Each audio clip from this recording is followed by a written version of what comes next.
Hi all, welcome to my YouTube channel. ಸ್ನೇಹಿತರೆ, ಇತ್ತೀಚಿನ ವಿಡಿಯೋಗಳಲ್ಲಿ ನಾವು ಪಂಚತಂತ್ರದ ಒಂದು ಅದ್ಭುತವಾದ ಜಾಣನರಿಯ ಕಥೆಯನ್ನು ತಿಳಿಯೋಣ. ಕಥೆ ಇಷ್ಟವಾದರೆ ಲೈಕ್ ಮತ್ತು ಸಬ್ಸ್ಕ್ರೈಬ್ ಮಾಡಲು ಮರೆಯಬೇಡಿ. ಇವತ್ತಿನ ಕಥೆಯಲ್ಲಿ ನಾವು ಜಾಣನರಿಯ ಕಥೆಯನ್ನು ತಿಳಿಯೋಣ. ಒಂದು ಕಾಡಿನಲ್ಲಿ ನರಿ ವಾಸವಾಗಿತ್ತು. ಒಮ್ಮೆ ಅದು ಕಾಡಿನಲ್ಲಿ ಹೋಗುತ್ತಿರುವಾಗ ಸತ್ತು ಬಿದ್ದಿದ್ದ ಆನೆಯೊಂದನ್ನು ನೋಡಿ, ಆಹಾ, ಇವತ್ತು ನನಗೆ ವಾರಕ್ಕಾಗುವಷ್ಟು ಊಟ ಸಿಕ್ಕಿತು ಎಂದು ಯೋಚಿಸಿತು. ಆದರೆ ತಕ್ಷಣವೇ ಅದಕ್ಕೆ ದುಃಖವಾಯಿತು, ಏಕೆಂದರೆ ಆನೆಯ ಚರ್ಮ ದಪ್ಪವಾಗಿತ್ತು. ಅದನ್ನು ಭೇದಿಸಲು ಅದಕ್ಕೆ ಬೇಕಾದ ಚೂಪಾದ ಹಲ್ಲುಗಳು ನರಿಗೆ ಇರಲಿಲ್ಲ.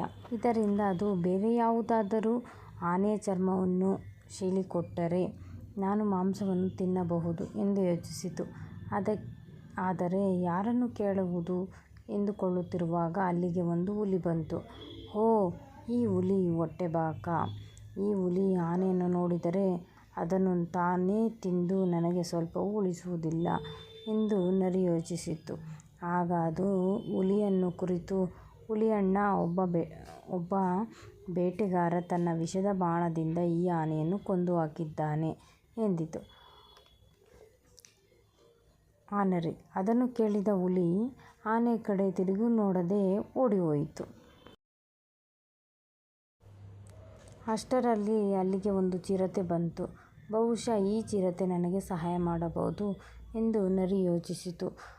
ಅದು ಚಿರತೆಯನ್ನು ಕುರಿತು, ಚಿರತೆಯಣ್ಣ, ಈ ಆನೆ ಸಿಂಹವು ಕೊಂದು ಇದನ್ನು ಇಲ್ಲಿ ಹಬ್ಬ ಮಾಡಲು ತನ್ನ ಸಂಸಾರವನ್ನು ಕರೆತರಲು ಹೋಗಿದೆ.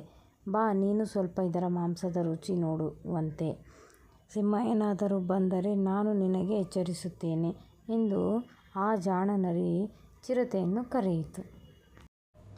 ಈ ರೀತಿ ಚಿರತೆಯ ಮೂಲಕ ಉಪಾಯವನ್ನು ಹಿಡಿದು ಅದು ತನ್ನ ಚೂಪಾದ ಹಲ್ಲುಗಳಿಂದ ಆನೆಯ ಚರ್ಮವನ್ನು ಸೀಳಿ ಮಾಂಸವನ್ನು ತಿನ್ನಬೇಕೆಂಬುವಷ್ಟರಲ್ಲಿ, ಅಯ್ಯೋ ಚಿರತೆಯಣ್ಣ,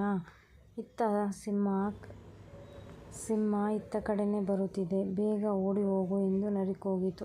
ಆ ಪೆದ್ದ ಚಿರತೆ ಇದನ್ನು ನಿಜ ಎಂದು ನಂಬಿ ಕಾಡಿನತ್ತ ಓಡಿಹೋಯಿತು. ಜಾಣ ನರಿಗೆ ತನ್ನ ಉಪಾಯದಿಂದ ಫಲ ಸಿಕ್ಕಿತು. ಇದರಿಂದ ಖುಷಿಯಾಯಿತು. ನಂತರ ಅದು ತನ್ನದೇ ಆದ ಜಾತಿಯ ಮತ್ತೊಂದು ನರಿ ಬಂದಿತು. ಅದರೊಟ್ಟಿಗೇನೂ ಹೋರಾಟ ಮಾಡಿ ತನ್ನ ಆಹಾರವನ್ನು ಕಾಪಾಡಿಕೊಂಡು ಖುಷಿಯಿಂದ ತನ್ನ ವಾರಕ್ಕಾಗುವಷ್ಟು ಊಟವನ್ನು, ಅಂದರೆ ಆನೆಯ ಮಾಂಸವನ್ನು ತಿಂದು ಸಂತೋಷದಿಂದ ನಲಿದಾಡಿತು. ಓಕೆ ಫ್ರೆಂಡ್ಸ್, ಇವತ್ತಿನ ಕಥೆ ನಿಮಗೆ ಇಷ್ಟವಾದರೆ ಸಬ್ಸ್ಕ್ರೈಬ್ ಮಾಡಿ. ದಿನಕ್ಕೆ ಒಂದು ರೀತಿಯ ಪಂಚತಂತ್ರ ಕಥೆಗಳನ್ನು ನಾನು ಅಪ್ಲೋಡ್ ಮಾಡುತ್ತೇನೆ.